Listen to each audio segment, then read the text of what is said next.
Let's get started. Thank you all so much for joining us. We sincerely appreciate the time that you guys have taken today to hold space for this conversation. So, as you all know, every month we hold a monthly Crucial Conversations, and this month we are so excited to have Virginia Hedrick, the executive director from Community Consortium, California Consortium for Urban Indian Health, with us today. So w to get started for the conversation, I did want to acknowledge that we are gathered on ancestral lands of Indigenous peoples.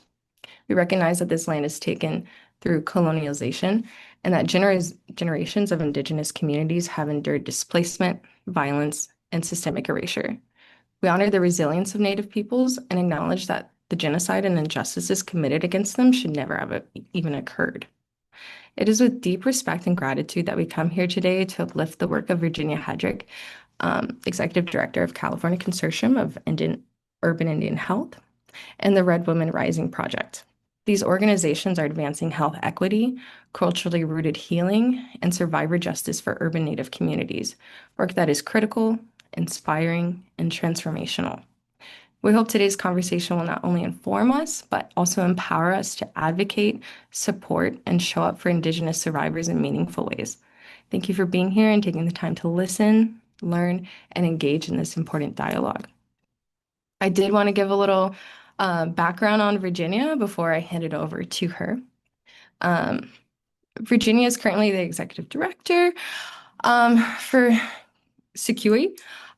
She's an enrolled member of the Yurok tribe of California and is also of Carrick descent. She has more than 13 years of experience in public health, which includes chronic disease prevention, implementation of policy impacts of the Affordable Care Act for California tribes, as well as health research. She holds a Bachelor's of Arts degree in Sociology and American Indian Studies from the University of California, Los Angeles, a graduate certificate in Maternal Health Epidemiology from the University of Arizona, and a Master's of Public Health degree from Drexel University. So a lot of educational background and just work day in and day out for years to come. So without further ado, I'd like to welcome Virginia. Thanks, Andrea. Ayukwi, Naknow, Virginia Hedrick, Shregon, Mewamechuk, Nekapuluk Law. Hello, my name's Virginia. As Andrea said, I'm a member of the Yurok tribe. I live and work in the unceded territory of the Nisenan people in what is now Sacramento. So I live off my own tribal territory. I'm also a mother. I have 5 children ranging in age from 9 to 24. We just started school last week, so it feels like I'm really grateful to be back in a normal rhythm. Um, Happy to be here with you guys today. SCCUIH, just what's not included in my slides, SCCUIH is a network of Indian Health Service contracted urban Indian organizations, which are a unique set of Indian health programs in California. We are not owned and operated by California tribes. In fact, we're owned and operated by nonprofit boards of directors that are at least 51% American Indian and Alaska Native, so community controlled, but not funded or supported by California tribes. And we are in California's urban populations. Today, I want to talk about our Red Woman Rising project that predates me. I have been here at SCCUIH for 8 years, going on 9 years, and this work started more than a decade ago in a recognition that domestic violence has been happening in our communities prevalently since time of contact. We also know that historically and traditionally, many of our tribes have stories about domestic violence and had cultural law and order and ways of addressing domestic violence so that it wasn't something that was overtaking our communities. And those ways have been severely disrupted through colonization and Western forms of government. So in many communities, many tribal communities, we are working at trying to get some of those practices back and acknowledged to help our communities be healthier. I'm pretty good at multitasking, so if questions come up, I welcome you to put them in the chat. I will do my best to see them and address them. I do have slides that have far more text than I could or ever desire to read, but I'm going to highlight some of the information on the text and I'll make the slides available to you all. I'm also going to highlight a report that we released in this last year, and I'll put that report in the chat right now before my copy paste link goes away from me. Offer that out to you to download that report, take a look at it. I think for many of us doing this work in Indian country, the spoiler alert is that the report doesn't say anything groundbreaking. It doesn't say anything that all of you who are doing this work in domestic violence would necessarily be surprised by, but it is backed by research. We collaborated with UCSF to conduct the research and issue the report. So it's always helpful to have reports to cite when we're doing this work together. So want to offer that to you. We tested sharing the slides, so hopefully this all works. Don't hold your breath though. Oops, okay, hold on. I already didn't say the thing I needed to say, Andrea. Let me try it again. Share sound. Yes. I also don't typically rely or use videos in presentations, except for when it comes to Red Woman Rising. So you're going to see video content. What I have here is actually a screenshot of the cover of our report, Red Woman Rising, a look at domestic violence in California's urban Indian country. I want to just give a shout out to one of my colleagues here. Her name is Taya Lopez. She did the graphic layout and design for this report. And one of the things that came to her was the beauty of ribbon skirts, which are really an intertribal type of skirt to wear throughout Indian country, both California and out of state. They originate out of state, but are being more common in California. So she actually did a photography series of these ribbon skirts with no one wearing them. And it's sort of the thought behind this was many of our American Indian Alaska Native women are missing, and we are searching for them, and yet there are remnants of them that we see every day. And so that was sort of her thought process. You won't see that in my presentation, but you will see that in the report. So I just wanted to call out what those ribbon skirts are and why they're primarily empty. So I'm going to start with this video. It's actually a video that was produced more than 10 years ago by CCUIH, but the lead voice on this, her name is Dr. Kutcha Risling Baldy. She does phenomenal work. She's a professor now at Humboldt State University, previously taught at San Diego State University, got her PhD from UC Davis. So that's the voice of this. And if you're interested, she recently published a book in the last couple of years and has a lot of work around women's wellness and our coming of age ceremonies and sort of how we bring healing to address issues like domestic violence and the crisis of murdered missing Indigenous people.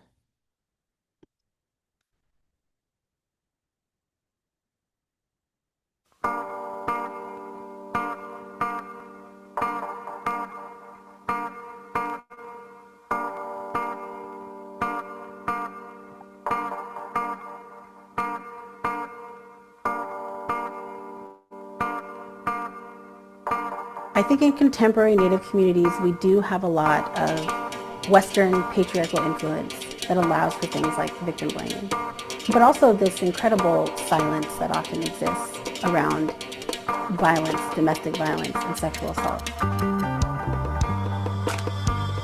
What they say often about the silence around domestic violence is that we as Indian people have to learn to talk about it, to let people who have been victims of it know that there's nothing wrong with speaking about their experience. If you look at a pre-colonial Native culture, most women did not cover their breasts. And that tells you something very specific about the role of women in this culture. They're not being objectified for their bodies. They are able to exist in a place where they don't cover up, and yet you don't see very high instances of any kind of sexual violence. When you look at the people who are coming in and settling the Americas, they have to bring in tons and tons of these soldiers, these men who they say are very uneducated and they're covered in lice and they are unshaven.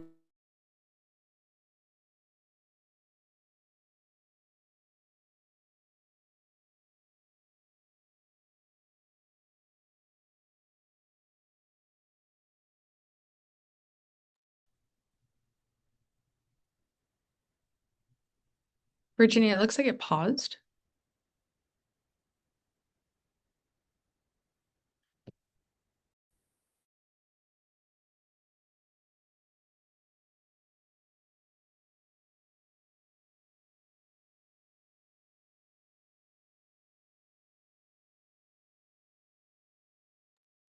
Virginia,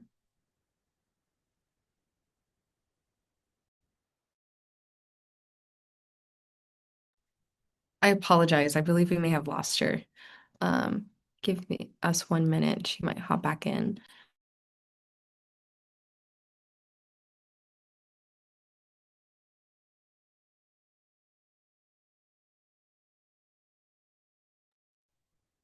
While we're here, I did see a question in the chat asking about resources for DV victims for credit recovery if financial abuse was a part of that work. If you want to drop your email in the chat, we can get back to you on that. Hey, I'm back. can you guys hear me? Yes. Okay. I think my network dropped me, but I did press pause, so don't worry. We only have like 1 minute left on this video. Okay. If it does this again during the video, I'm always prepared to completely ditch my technology. Domestic violence against Native people. And when it comes to domestic violence, the statistics say that it's not Native men who are perpetuating violence against Native women. With domestic violence, a lot of we forget how important we are. You know, and I feel like when you're in a tribal circle, you're part of the community, and the circle helps people. It helps lift that burden off of them. That in itself is healing. And I feel like being open and vulnerable to share those feelings shows how strong you are. If you could do it, then you're showing another person that they can do it too. So it starts with us. You are a part of something important. You are a part of a community. That community values everything that you are and everything that you're going to do. And you're not alone. So even when somebody comes into your life who wants to make you feel like you are less than, like you are nothing, you know from your core that that is never true. But you are very much valued for who you are as a person in this world.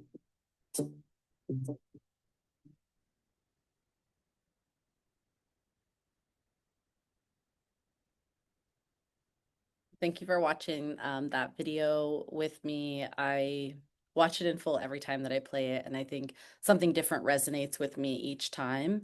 And I think many of the themes in it are true for many communities of color throughout California, where we have been objectified in a number of ways. So, whoops, I don't want to play this again. Next slide. Okay. So let's talk about the report and what's in the report, what we were hoping to do. We originally initiated the Red Women Rising Project in 2014 to address inequities among urban American Indian people experiencing domestic violence.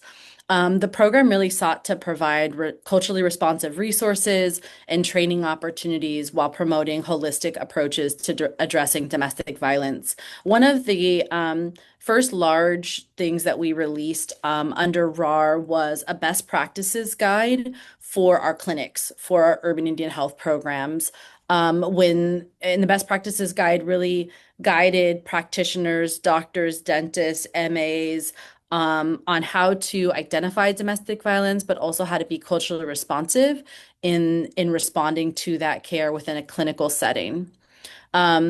In 2020, CCUIH partnered, as I said, with UCSF to identify data gaps, barriers, causes, and best practices related to domestic violence in American Indian and Alaska Native communities. I think for those not familiar, one thing that I'll point out is California is incredibly diverse. As in general, but as it relates to sort of describing Indian country. Number one, California is home to the largest population of American Indians and Alaska Natives in any state. We are also home, outside, with the exception of Alaska, to the most number of federally recognized tribes. There are 111 federally recognized tribes whose tribal lands are in whole or in part in the state of California. In fact, San Diego County, as a county alone, has more federally recognized tribes than most states and more federally recognized tribes in any county in the nation, with a total of 18 federally recognized tribes in San Diego County. Los Angeles County has the highest population of American Indians and Alaska Natives in any city in the nation. And so I think often folks don't always think about California as being Indian country. We also have the largest number of tribes that were terminated during the United States termination era, which means that we have a very large population of non-federally recognized tribes. We also are home to a number of what are known as federal relocation cities. So from the 50s through the 70s, the United States government literally bused American Indian people from outside of California, from other states, from large land-based reservations to cities like Oakland, San Francisco, Los Angeles.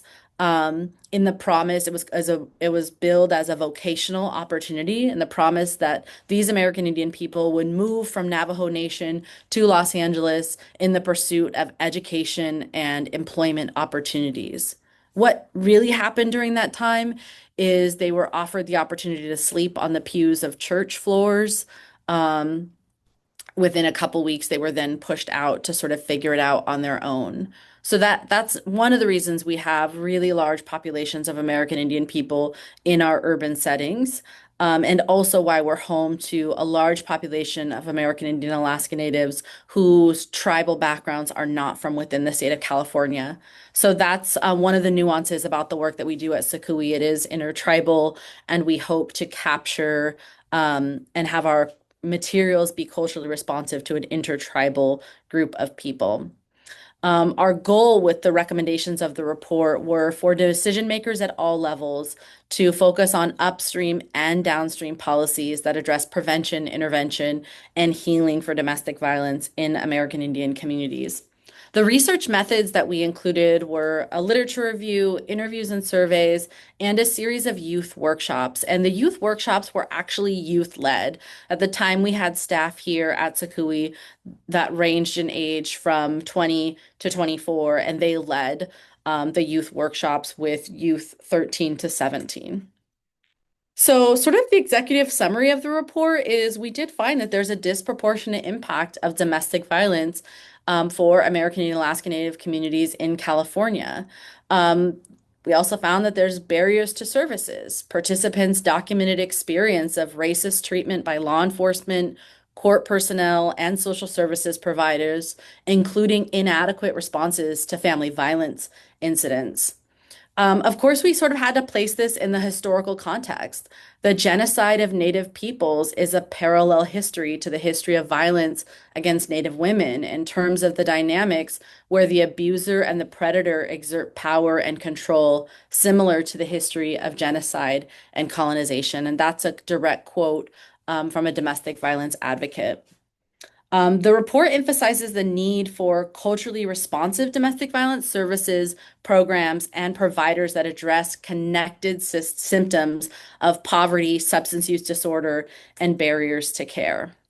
So when we were looking at sort of the data of domestic violence in American Indian communities, we're looking at like what percent of American Indian women, that's the first column there, experience domestic violence. You see it's just shy of 30%. the experiences of domestic violence on Southern California reservations, overall tribal communities, American Indian youth witnessing domestic violence compared to the California overall population. A quote here says, "We might have high rates of domestic violence, but how are the numbers used then to allocate resources? We just don't have the resources to match the needs." And that's true. Finding good data for domestic violence among American Indian communities is really difficult. Finding data that's reliable. One of the challenges that we often experience at CCUIH when looking at data is most data sets don't handle a mixed race person very well. Oftentimes in healthcare data, folks are only allowed to be one race. And if they mark that they are more than one race, the data gets really muddy. So for many American Indian people, due to a number of factors, but sort of the most obvious being the forced rape and genocide of our people, we exist as multiracial people. And so if a person indicates their race as both American Indian and white, then we end up in a multiracial category. The same as if we indicate any other race. We also have a really racist practice in the United States about doing this thing around like Hispanic and non-Hispanic, which isn't really, oh, I got balloons for that, which isn't really based in like a racial category. It's really a political affiliation if someone has, quote, Hispanic or non-Hispanic background. So often there's a purist thing that happens that we only want to look at people who are non-Hispanic white, non-Hispanic American Indian and Alaska Native. So I'm not saying that the data that I'm showing you here isn't valid. It's just sort of with this understanding that it's very difficult to get a nice, clean data set where we think American Indian people are represented well. For those folks who might be interested in doing data work, we do have a set of recommendations.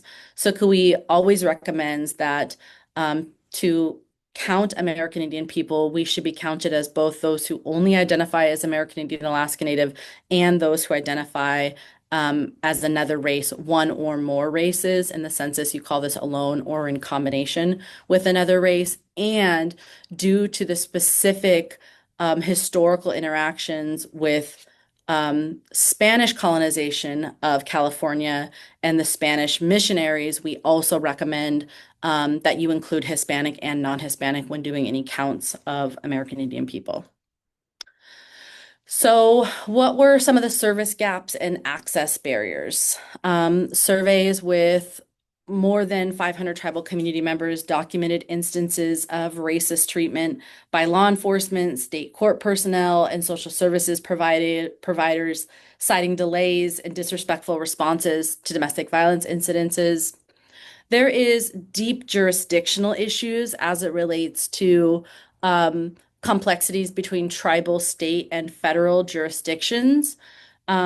So it matters where the domestic violence occurred. It matters if it occurred on reservation, off reservation, if the reservation has tribal police, if those tribal police are deputized with their county or not. These barriers include a lack of overall culturally competent legal services and a historical mistrust of non-native law enforcement agencies.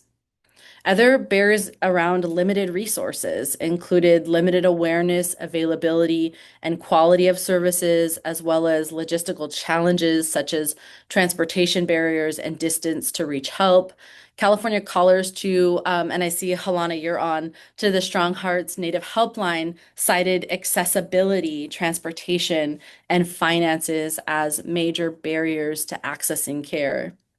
And then an overall cultural insensitivity. So culturally appropriate care and ineligibility for health services among non-federally recognized tribal people compound difficulties for survivors seeking help. Many mainstream domestic violence programs lack cultural competency when working with Native people. So what that gets at there is something that I just mentioned earlier when we talk about sort of the complexity of California, American Indian, Alaska Natives. There are many programs and services offered by tribes and federally sponsored programs that require a person be a member of a federally recognized tribe. or their services may be limited. And that relates to healthcare, but it also relates to housing, temporary assistance for needy families, known as TANF. Those are all sort of types of services that could be offered to individuals that may or may not be limited based on a person's enrollment status. Keep in mind that there are the grandchildren of American Indian people who were relocated here by the federal government who do not meet enrollment criteria on the basis that they don't live on their tribal lands, and that they're a descendant of someone who has also not lived on tribal land. So this is another systemic barrier that relates directly back to federal policy. I think the video we watched really got at what are some of the root causes of domestic violence. And this can sort of be summed up as a history of violent policies. So we have colonial violence, objectification, and historical trauma.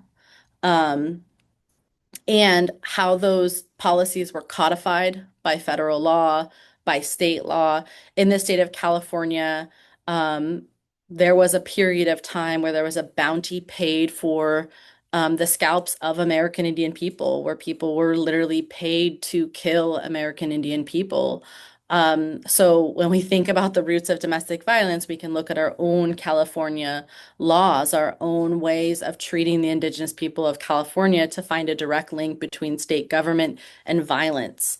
American Indian people in California could be treated as indentured servants if they committed a crime against a non-Indian person. They could be brought in to work, quote, work that off for that new non-native landowner. So issues of quite literally being owned, forced removals onto missions, onto multi-tribal reservations are all histories that exist here in California, that are stories that are not well told. They're not well told in our education system. And I think often people look for examples of forced removal, like the Trail of Tears, that happened sort of for our East Coast tribes to Oklahoma. But it happened here in California too. We had, in fact, just traveling home over the weekend, we were telling our kids about the forced removal of Maidu and Nomlaki people and Wintu people onto the Round Valley Reservation, and what that march was like into Round Valley, and how those tribes are just now being restored in the last 20 years and building tribal governments. So all of these things happened here in California as well. You also have an intergenerational cycle of violence. So American Indian people in California were forced to send their children to boarding schools, Indian boarding schools. And the entire purpose behind boarding schools, as noted by General Pratt, who is known to be sort of like the mastermind behind the development of Indian boarding schools. And at the time, he was thought to be compassionate because he said, we have to just stop killing Indian people. Like, that's not going to solve the problem. What we have to do is kill the Indian in them and save the man. So General Pratt's idea was, if you can take away their language, if you can take away their culture, and you can kill their identity, their cultural identity as an American Indian person, then we will generate a workforce of people who will go to these military style boarding schools. They will speak English. We will train them on how to be domestic workers. We will train them on how to be laborers. And we will then generate a workforce of people who are already here. We don't have to bring them from anywhere. They're right here. And the impacts of boarding schools are that young children are removed from their parents at 3, 4, 5, 6 years old, and they are not taught how to love. They are not taught how to be in a family. What they are taught is a religion that is not their own, and they are taught violence, immense amount of violence. And so what happens is, for those who survived boarding schools, they then go on to create families where they don't have those skills that a young person should learn growing up in a family structure. And so this is where we really speak to an intergenerational cycle of violence that stems direct from colonization. And I'm just going to bring this up because my daughter put on this shirt this morning on her way to school, and it matched perfect, and it had these beautiful feathers on it.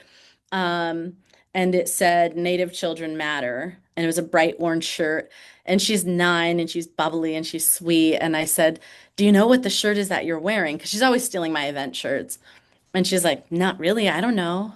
And so I had to tell her that these bright orange shirts emerged in the last couple of years as a recognition of what was happening in Canada and what is now being found in the lower 48 is at Indian boarding schools. People are consistently finding large, unmarked mass graves. And the first one that sort of made really big news headlines was in Canada, where they found the human remains of 215 children on the property of a residential school in Canada. And so it launched this media campaign. And it was like 215, like 215 was on shirts, and this orange color came out to represent the children who did not survive Indian boarding schools. And so I think it's important we talk about generational impacts of boarding schools, that there are entire generations of people who never came to be, children who were never born, children who were never returned to their homelands because they died there at that boarding school. And through that process, we have a loss of traditional values. It's taken my home community a long time to talk about domestic violence, to remember our cultural and traditional teachings around domestic violence. I remember being a young girl coming of age and talking to my grandmother about like where we're from, like all the villages that we're from. And in our family, in our community, we are a patrilineal community. So you are where your father is from. As long as your father paid a bride price and your mother moved to his village, then you're from where he's from. What's really interesting about my family is both my grandmother and my great grandmother are from the village of Shragon, and they stayed in Shragon. They didn't, my great grandmother didn't move up the river. I'm also Karuk, which is a tribe just up the Klamath River. When my grandmother married my grandpa Charlie, she didn't move up the river, he moved down the river. And what we learned is that it also existed in our family, in our cultural fabric, what was considered like a half marriage. Like if a man either couldn't afford or the woman's family chose not to accept a bride price, if the man wanted to and he so loved this woman, he could come and be from her village. In the generation before that, there was my great great grandmother who married a man from a different village, and he paid a bride price, and she moved to his village, and he was mean to her and he hit her. And she experienced domestic violence in that marriage. And her dad gave the bride price back and said she's going to come back to this village. And then when it came time for her daughter to marry, she wouldn't even take the chance of allowing her daughter to move to a different village. She would remain in the village of Shragon. And so in my own family, we have a cultural practice of addressing domestic violence in a really specific and straightforward way. There was a zero tolerance for domestic violence. But a lot of those traditional values have been muddied through colonial contact, through contact with other cultures and religions, where we've introduced different values around maybe forgiveness, different values around marriage, different values that have complicated protecting a woman who might be experiencing domestic violence.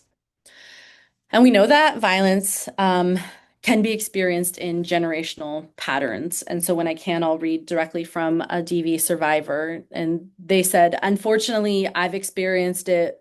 My mother's experienced it. I'm sure her mother's experienced it. This is like a generational dealing of violence against women, against Native women specifically." And then another DV survivor said, "If we don't acknowledge history, it's going to continuously repeat. With the boarding school era, our children turned into parents who had to teach their own kids.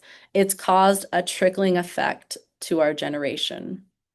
And then the quote from a DV advocate is, what our programs do is that reminder of who we are as tribal people at the core, whether it be our community, ourselves, our lineage, and to not take up other negative stereotypes.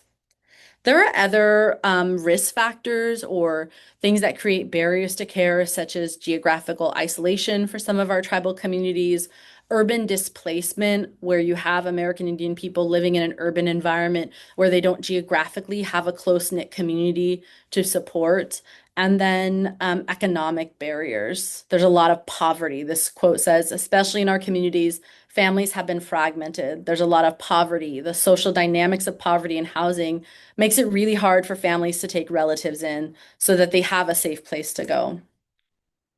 And then systemic racism in what should be support systems, a biased justice system, a quote from a DV advocate. The reality is state and federal justice systems were not designed to protect Native people, Native and people of color. They were designed actually to kill Native people. That was what policing looked like. Clearing the lands out in California was done by the military and law enforcement. Medical stereotyping. I see almost no justice. I see a lot of re-traumatizing. I see a lot of victim blaming. There's a stereotype that maybe you were too drunk and you didn't remember it instead of looking at an actual abusive situation.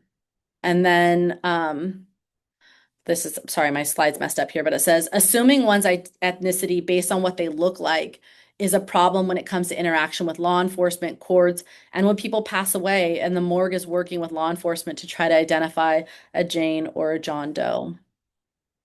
There's also been a normalization of violence. My personal experience was that my family members were just fighting, or I was just fighting with a partner was not considered abuse. That's a very common misconception in the Native community because it is very much ingrained in some of our families.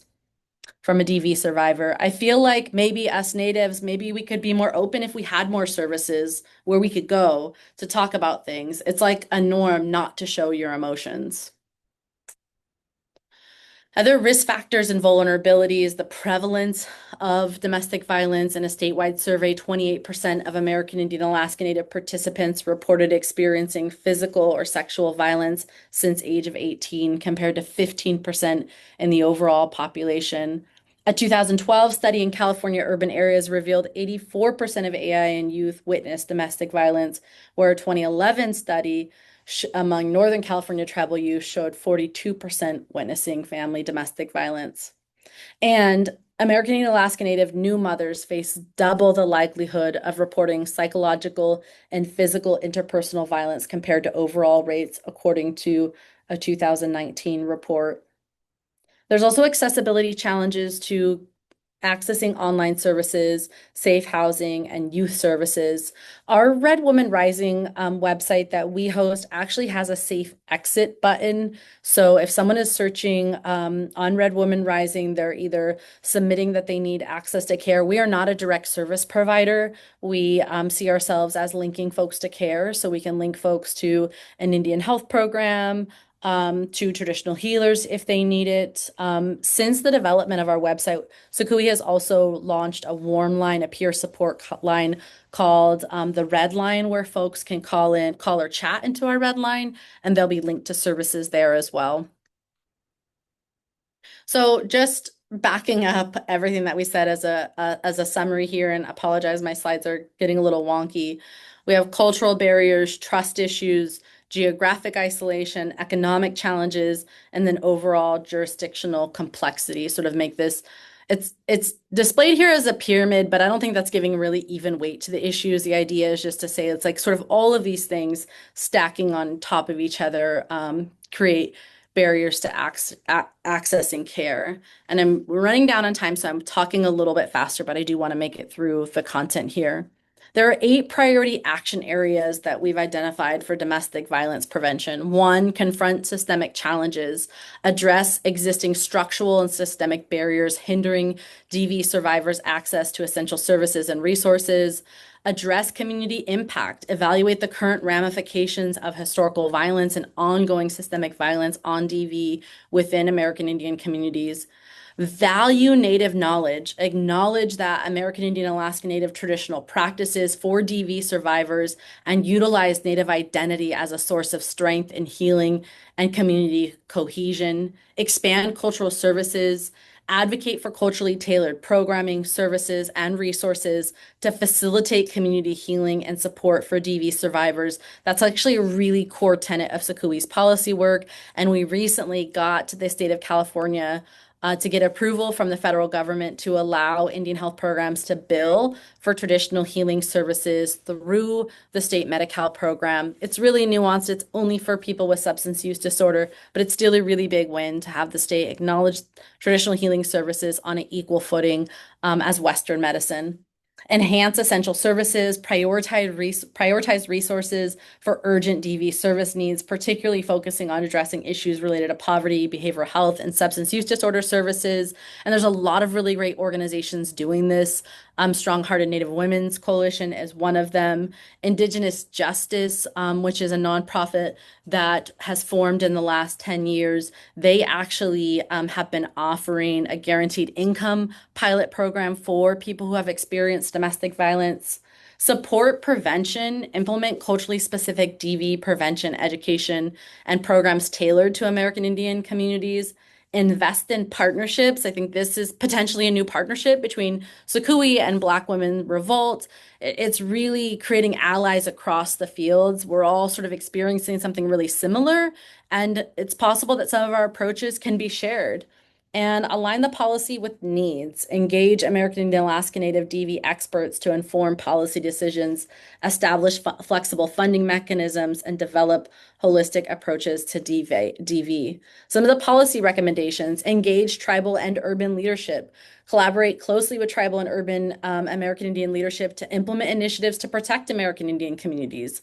Flexible funding structures, creating funding structures that accommodate the diverse needs and timelines of American Indian communities and allow for community review and approval of processes to ensure funding aligns with local priorities. It's so often a government funding announcement will come out and they'll say, we want to address substance use disorder, but we only want to address it in these 4 ways. Pick which one you want. And like none of the 4 ways are the ways that a tribal community wants to do it. So that's what we mean by like flexible funding. And then what we continuously hear from DV advocates and survivors is access to traditional healing, support legislative efforts to increase access to traditional healing services for American Indian people. And we got this like halfway, but it's really unfortunate that a person has to, 1, be living in a county that offers drug Medi-Cal, and 2, have a substance use disorder diagnosis themselves.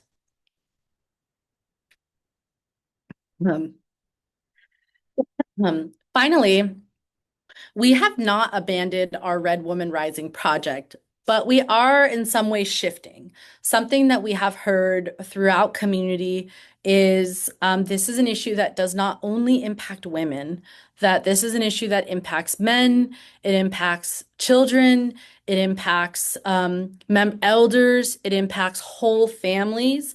And so we have been asked by community to rethink our work. And it's true that when we launched our work, we were really focused on women.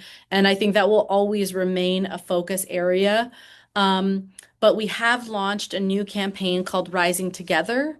That's really a call to action, a collective call to action for our whole community that looks for whole community healing.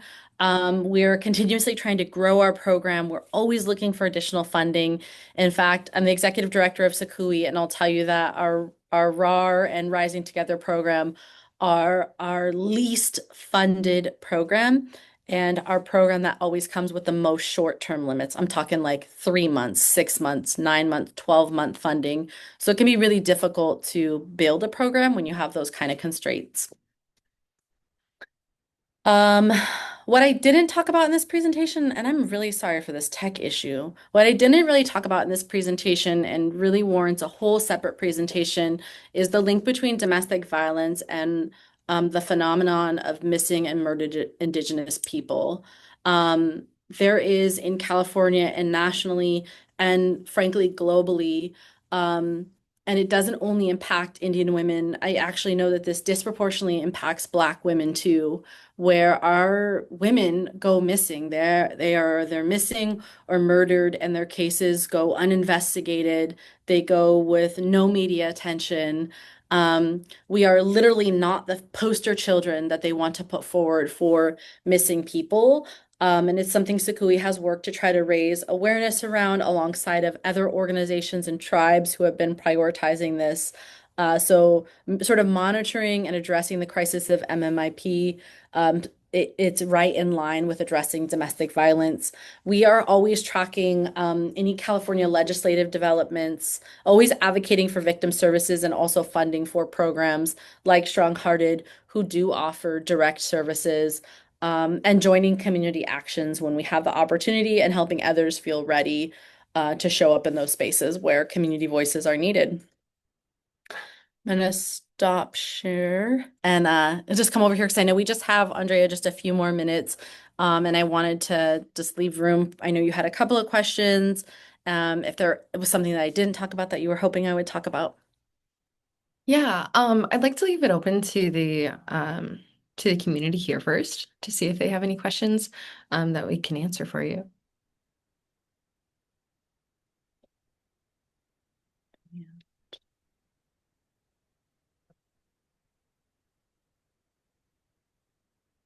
Okay. Um, I do have a couple of questions for myself. Um, so um, do you guys have any tools or trainings that we can share with our networks to expand provider capacity? Yeah, we do. And I was just trying to get our website to pull up, but it's not pulling up for me. We do have the best practices guide for clinics. We also have the DV report that I just dropped here, but we also have a number of online resources, like posters, pamphlets, things like that. And our team is working to publish a few more practical guides around really like specific like impacts of brain trauma. Something that's also come up is we recognize victims of domestic violence sometimes suffer the impacts of head trauma that has not been well diagnosed or well treated, and they're dealing with the symptoms of that without ever getting treatment for the cause. And so, our current project lead on this, Michelle, is working on this, and it should be released like in the next couple of months. So, our website will have more direct resources available soon.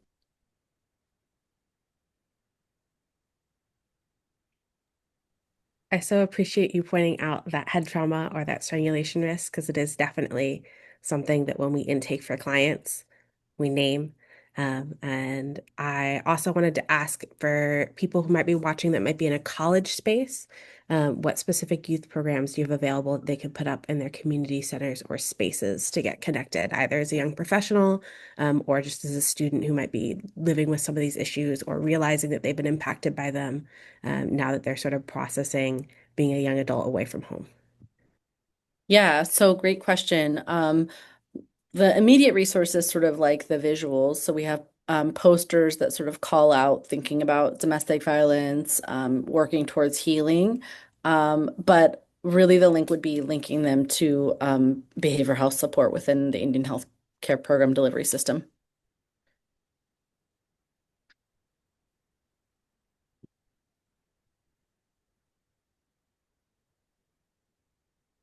And then I just did put the link for Red Woman Rising, our website. You'll note in the bottom corner is a safety exit. I always just like tell people, tell your friends, like there is a safe exit. And then right in the center, the tab for survivors and service seekers, there are resources there as well.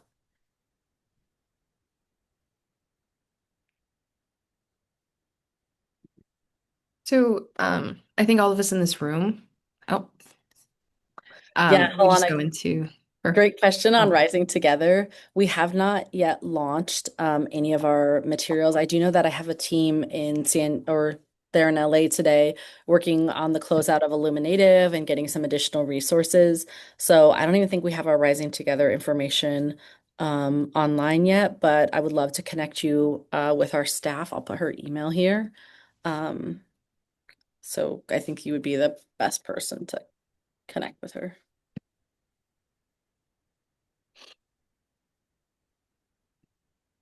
Awesome. I know that we don't have like too much time here, but what's one thing that you hope participants take away today and carry forward into their work or daily lives?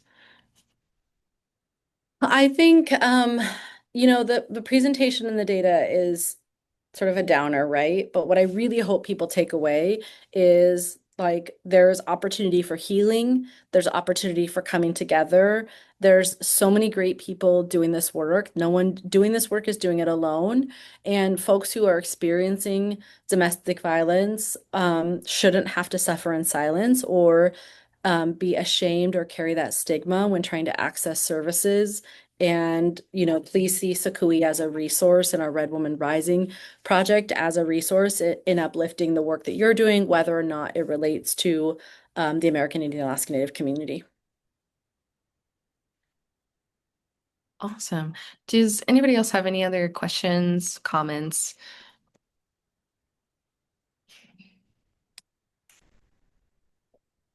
Um, okay. So if we do find anybody in our community who can reach out to Red Women Rising, would the contact for Michelle work? Yeah, the contact for Michelle would work. I'll put my email here too. As you can imagine, my email box is like really full. So Andre, I appreciate your follow-up with me. But yeah, I think Michelle is probably the best contact. Perfect. Um, I really appreciate your presentation today and providing the space for us all to learn more about what the Native community goes through. Um, I think it needs to be broadcasted more and shared more with community. And that there are resources available and that people aren't alone in this process, especially in regards to domestic violence, but in general, like to have a community there for them. So I really appreciate you telling your story, sharing the stories of other people who are going through this in your community. And yeah, um, thank you Thank so you much so for doing. much. Thank you. It was a pleasure to spend time with you all. Take care. Have a good one. Bye.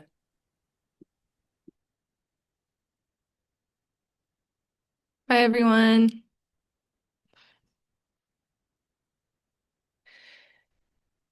I was just checking with Taylor to see if she got all the emails in the chat before. You got all of it? Okay, cool.